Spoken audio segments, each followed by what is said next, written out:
here to honor the accomplishments of this year's graduating class. It is becoming clear to us that graduation is not an end, but it is a beginning. On this day, we begin a new season of our lives. In Ecclesiastes, it says, "For everything there is a season, a time and purpose for everything under the sun. A time to be born, a time to die, a time to keep silence, and a time to speak." And today, in addition, it is our time to graduate.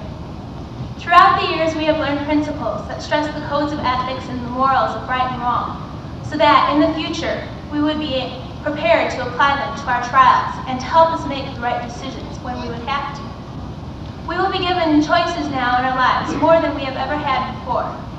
The time is now to decide where we stand on our beliefs. Research has been done on survivors of various tragedies. They have found that those who thought ahead about an escape before an emergency began were more likely to survive. In some airplane crashes, there are a few minutes to escape the plane before fire consumes the cabin. Those that survived had earlier counted the seats from where they were sitting to the emergency exit. When the black smoke obstructed their vision, they were able to find an exit and escape.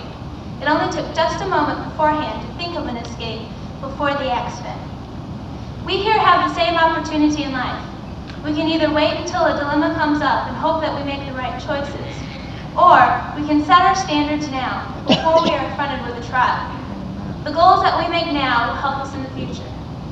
Just as a farmer that wants to make a straight line across a field as he plows has to focus on a tree or a post at the other end of the field. If he looks to the side or if he looks back, his line will be crooked. But if he keeps his focus on the goal, then his line will be straight.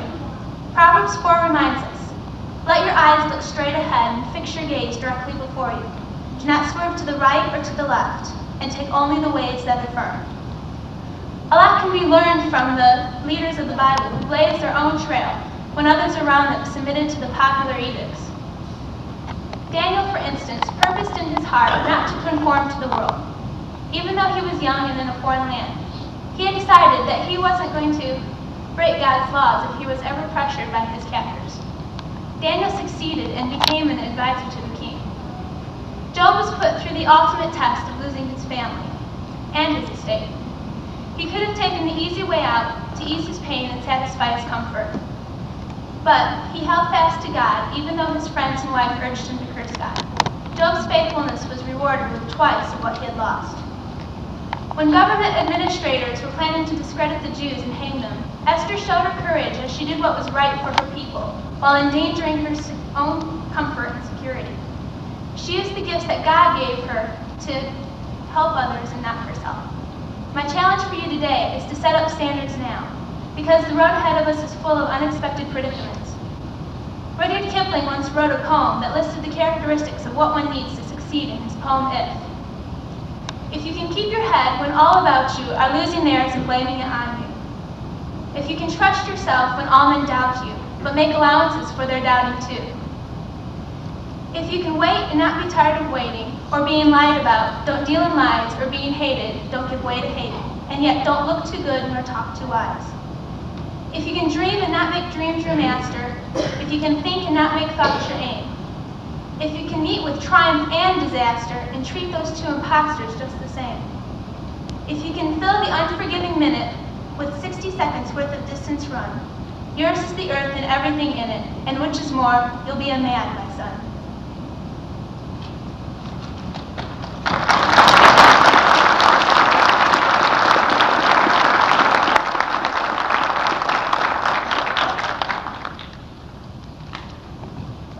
I'd just like to say thank you to all my friends, my parents, and all the adult friends and teachers who have helped me out this last couple years, and 14 years, and that I love you guys all and I miss you a lot.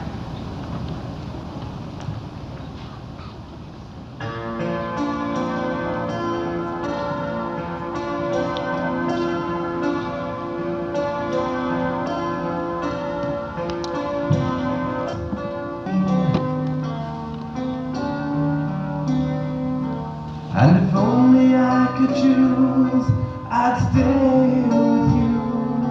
But hold me till the train is leaving. Somewhere down the line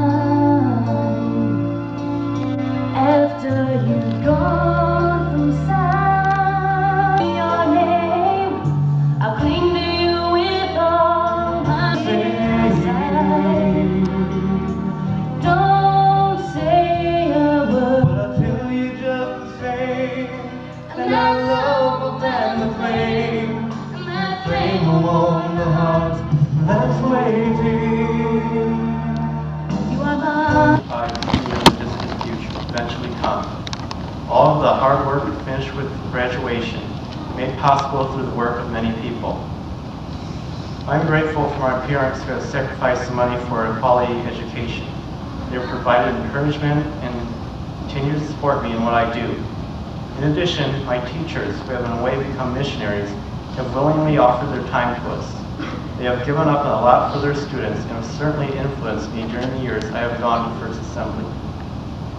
Other than home, school is often the place where a person spends the greatest number of years at.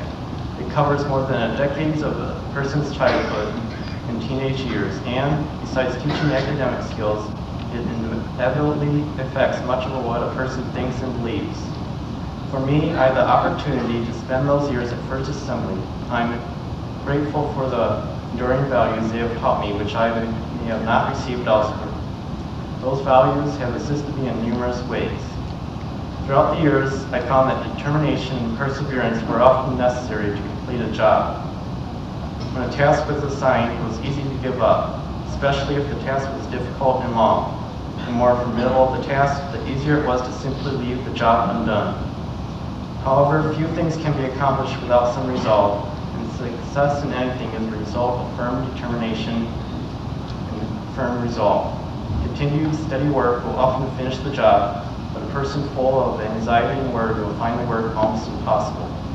Much good that might have been achieved in the world is lost through hesitation and faltering. By persevering, a person can fulfill dreams that might once have been thought doubtful.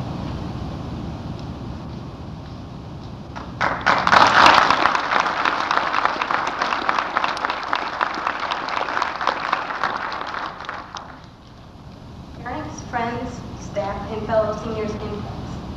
Today is the day that we have waited for over 13 or 14 years. And it just seems like yesterday that we started out in school. And when we started out in school, the people that were there were the teachers and the friends.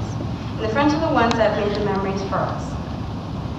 There were the times that may have been hard and unfortunate and not friendly, but most of the time we got through it somehow.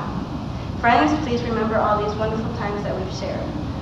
To our teachers, the ones who usually get the less credit of our great accomplishments in life, they're the ones who gave us the knowledge, the wisdom, and guided us on a path through Christ. They've always given us the strength to stand for what we believe in, no matter what the crowd may say. To our parents, thank you for all the wonderful patience and time that you gave us. In times, you might have needed the money for other things, but yet you continued to give us the Christian education that we all deserve. To fellow seniors, thank you for being there, and thanks for the wonderful senior trip. We made it without killing each other, even though you probably all thought, I want to kill somebody here. Thank you to our drivers. They had to put up with us. Move your feet, turn down the music, turn up the air conditioning, turn off the heat. And all those wonderful, I have to stop and go to the bathroom. You have to wait. But those were all the fun things that happened on our trip. And as I come to a close, I hope God will bless us all that we've come, and I hope our paths were crossed in the future.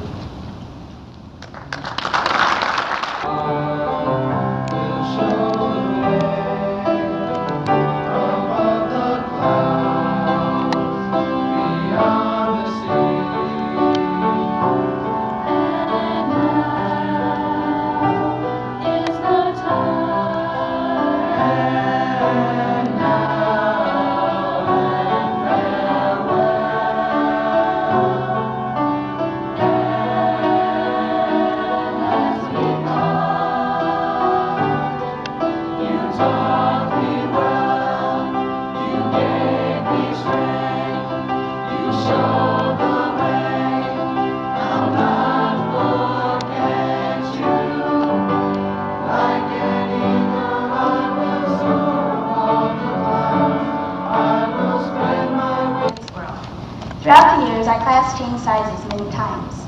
We lost good friends, but we also gained many new and precious ones. Time went on until we became what we are now, a family of 12. A friend is a person with whom you dare to be yourself. We have found those friends in each other. We have come to know a lot about each other and have accepted each other's peculiar ways. We have laughed together, cried together, and have shared many special memories with each other. As our final year approached us, we made a commitment to be united as a class and to strengthen our relationships with God. It hasn't been easy. We have had our share of disagreements, mishaps, and problems. But somehow, with God's help, we've managed to get through this year. We have learned that it is in identifying yourself with the hopes, dreams, tears, and longings of others that you may understand them and help them. With this in mind, we have grown closer to each other. Our friendships have deepened and our walks with God matured. I would like to thank all the people who helped us to reach this level. To the teachers of the school, most of you have seen us grow up. You have helped to shape and mold us into what we are today. Thanks for guiding us, teaching us, and just being our friends when we needed you. I'd like to thank my parents for their love and support. I wouldn't be here without you. You have always been here for me, encouraging and comforting me through every part of my life. I love you. Most of all, I'd like to thank God for this school. I'm so glad I've been able to spend my entire school life here at First Assembly. The chance I've had to express my beliefs and to study God's Word every day has been very rewarding. The caring and loving atmosphere at this school is something everyone should be able to experience. The friendships and close relationships I have made here I'll carry with me for the rest of my life. Now it is time for us to enter the adult world. This is both an exciting and scary thought. Our familiar schedules and patterns of life are soon to be gone. The sense of security of being with each other every day will just be a special memory. Though it will be hard, we'll have to go on and step forward into the next chapter of our lives. But we can find comfort in this change because we will never be alone. God will help us walk towards the future, holding our hand all the way. It is now time to lean on Him. For I know the plans I have for you, declares the Lord. Plans for welfare and not calamity, to give you a future and a hope. No matter where our lives will lead us, I know we'll never forget each other, or First Assembly.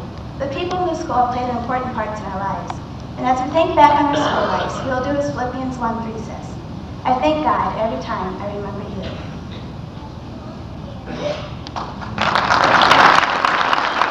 A little bit of every quality in you. Sometimes you are an artist, sometimes a scientist or a writer. Whatever you choose to do, I know you will do your best.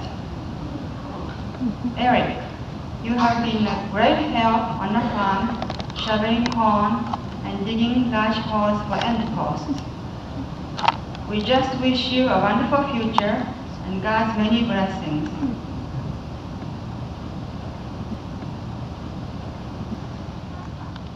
But the joy you've given your family has made time fly much too swiftly. The years between kindergarten and graduation did seem short, but during those years you sure made us proud, not only for your hard work and academic achievements, but also for your attitude. We appreciate your willingness to go to school, with possibly the exception of senior skip day. Your determination to do your best and the responsibility you always took for completing your work saved us much grief. We're thankful you were usually very willing to listen to advice and quick to tell us when it was beneficial. I love you, and I always will. Dear Heavenly Father, it was 18 years ago that you gave me the first of the 4 greatest gifts that I have known in this lifetime, Joshua Jacob. I can remember the day as if it were yesterday when I felt him move inside of me and my life took on a hope. Giving thanks for you since then. You are truly a gift from God. Yes, we realize that the gift is not ours to keep, that God has merely entrusted it. Education was so important to us that I tried to teach you to add before you began kindergarten. We had your anxiety level so high that you were too sick to go to your first 2 weeks of kindergarten. We've learned to back off since then and let you chart your own course. You are always a happy child, and yet at the same time, a serious one. And that can be said about you today. You're a product of your family. Your grandmother taught you to draw before you could write. Your mother influenced your appreciation for music, and I tried. And when we go our different, the gold and silver.